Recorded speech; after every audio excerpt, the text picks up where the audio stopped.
what is the relationship between documentary and the aesthetic? In Dinh's work, but also in the others, it's like what is actually happening in this kind of practice about the relationship between the two, and then that question in relation to Ockwith's documenter, where he discussed very much he looked very much at the kind of documentary. I think it's a really important question to ask about the aestheticisation of documentary imagery, and for me, it's one that came into heavy question with Zhen's project, because the ways in which a child was being subjected to a certain amount of endurance on a daily level, where there were times when I would walk into the room and visitors to the exhibit would be on the floor taking their own photographs of the child and then posting them on a blog and then blogging. This is a common occurrence in China when it comes to art exhibitions. It's a very interesting and I think quite a healthy way of debate. And it was through this process that there came to be a lot of angst directed at Zhen for the ways in which he seemed to disregard the circulations of these images without mother's consent, etc., etc. But in actuality, that was the intent of Zhen. He is questioning the circulation of our aestheticisation of histories. He's a provocateur, a bit of a prankster, and he likes to sit on that edge of taboo. When it comes to young Shaobin, the aestheticisation of his own practice was problematic for him. He felt it was deterring from the meaning behind his political body at a time when China was going through so much angst. And the cynical realist paintings that he became known for was a documentation of his own issues of being in China at a time when artists were not recognised. And so the ways in which imagery becomes an aesthetic object separate to the actual meaning is very important to all three artists' work. And the discussion of how that becomes a part of a larger discourse, say as part of documentary Ockwith, is one well worth continuing to think about. I don't know that I would say the artists necessarily think about their work as aestheticising. I don't think the artists themselves think about the aestheticisation of documentary footage. It's about, could Zoe talk a little bit about the relationships that she has seen between Vietnamese and Chinese artists, and then also the relationship between the diasporic artists, those who have left Vietnam and China, and those that are working still within the cultures, and then if there's a different way that you need to imagine, I think the presentation and the interpretation of those two types of practices, those who are working outside of the countries and those who have remained within. It's a very interesting question, particularly in relevance to Vietnam, more so than China. In China, the history of dealing with the international audience and the Chinese diaspora has been much longer. For instance, I think Huang Yongping, who is a French citizen, represented France in Venice Biennale of like 2004 or 2003, so the acceptance from the Chinese public that their voice has a larger presence has been much more, there's been more time for that to settle. That being said, that in the early 90s in China there was a great deal of envy, shall we say, towards artists who had made a mark and been given a certain voice. But there was also a certain level of, you're not really Chinese anymore. I would say that's not the case now. In China, the diaspora is very much more known and acknowledged as pushing the greater dialogue of what it means to be contemporary Chinese artists today.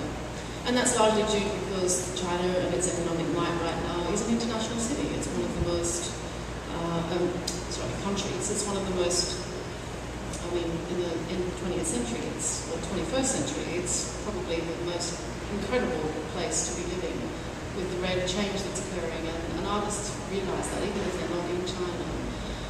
Within Vietnam, it's a much more complicated story.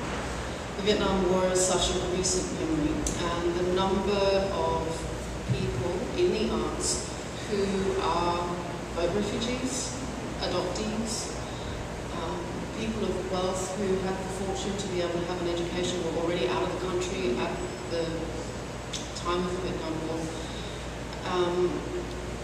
Many in Vietnam consider the Viet Kieu, as they are called locally, which means overseas Vietnamese. Many have a certain angst and a certain kind of, they say, oh, you've betrayed the motherland because you left us behind. In the early 90s, if you were a Viet Kieu and you were returning to visit your family, there would be one line for Viet Kieu and there would be one line for local. The Viet Kieu would be charged 3 times the price as a local. It's only in the last 3-4 years that Vietnam has realised they don't have enough skill base in the country. So they need to actually start to accept the Viet Kieu presence because they don't have knowledge in terms of technology, in terms of science, in terms of medicine. So they need to start opening up the ways in which they accept the diaspora. On an artistic level, when Dinh first went to Vietnam in 1993, he found the whole experience very difficult. But at the same time, he had such a level of respect for the local artists and their resilience, their dedication to their practices, even though they had such limited resources. And for him, he really wanted to be able to give something back. And it's only really in the last 5 years that things have really changed, that the local community are starting to really feel more comfortable with the Viet Kieu and acknowledging that there's a dialogue there that should be had. And one of the brilliant things that I've witnessed in the time since working with Zhen since 2007, you can see the local community and the Viet Kieu community and the overseas community all starting to work together. That's quite an empowering space to be in when you know that it once didn't used to be so. So it's a two-part question. The first is Zoe, during her talk, actually questioned whether the work that she's doing in Vietnam is actually possible. Where does she stand? What can she extend her thinking on that? And then the second part was the issue of censorship and how Zoe's experience of censorship, specifically in Vietnam. I asked myself whether the work I was doing in Vietnam was possible because there is no infrastructure. I come from a museum background where it was very easy to get access to a library. It's very easy to gain access to people with experience in shipping objects, people who understood the necessary role of promotion. And in knowing that in Vietnam there is very little of this experience in the way I was used to, I wondered whether I would be able to realise what I wanted to do. One of the things that I've realised since moving to Asia,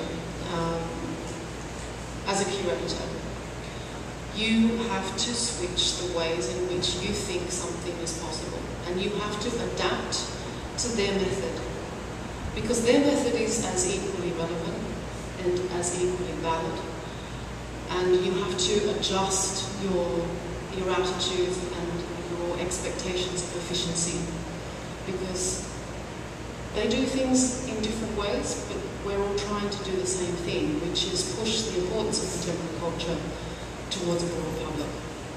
And so if there's anything I've learned from being in China and Vietnam is that one of the brilliant things that I've learned about my own work is flexibility in the ways in which we see something becoming possible is what is ultimately needed in terms of understanding difference across different cultures, that understanding the processes of production can be done in such a myriad of different ways, and equally all of them are as valid.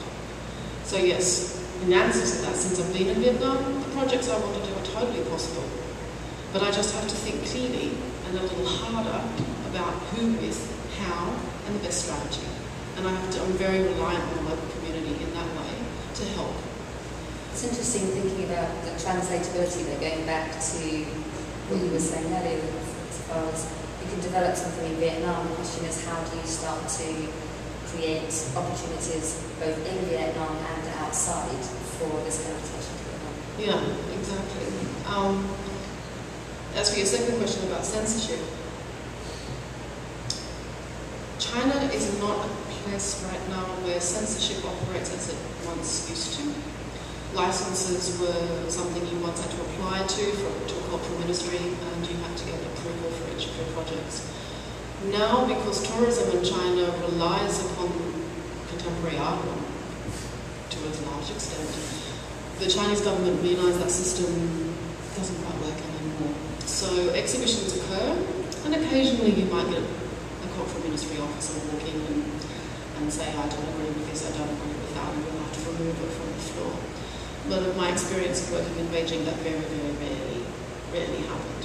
But there were a few things you've got to be sensitive to. You can't really discuss Buddhist thought. Anything to do with Tibet, particularly, is very difficult. Anything to do with challenging China's communist method of power is also, to stay away from. So if you're savvy enough and you don't deal with those subjects directly, then you can do whatever you want. Literally, including employing a child for 21 days. In Vietnam, it's a slightly different story. It is still at a time where you do have to submit license to every single public event, be that a lecture, a performance, a public exhibition, anything that you want publicised requires a license. However, since Art started in 2007, increasingly we're on national television and we are getting written up in the national papers, and just this last January, Dinh was included in an exhibition at Art with the first major installation that he's ever shown in the country, called The Infrastructure of Nationalism, which was a very rickety bike with lots of Vietnamese flags being stuck out of it. And you get savvy enough in the end and you say, I don't need to submit a license. I took the risk. Myself and my co-curator, Christopher Myers, who's also in the audience, took the risk of not actually putting a license in. It was on for 2 months. It was across all national papers, national television. No one came and told us to turn it down. Also with publishing, things are getting a little bit better. There's a government-sanctioned publishing house that is actually working with the cultural industry and trying to re-educate them in what is contemporary art. So things are definitely opening up in Vietnam, which also gives me hope in terms of thinking about the potential for what can be realised there. So the question is, for artists working with documentary photography, how are they preparing, or how do they consider defending or speaking to the veracity of their photography and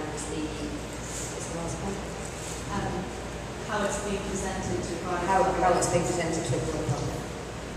For young Shaobin, the imagery is accurate insofar as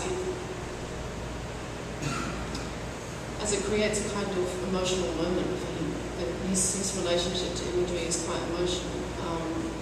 It's as accurate as the lightness and darkness that we see through film.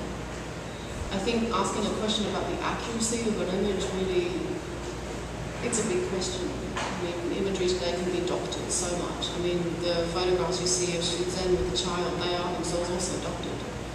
In a way, they're airbrushed and made to look much more pretty than they really are.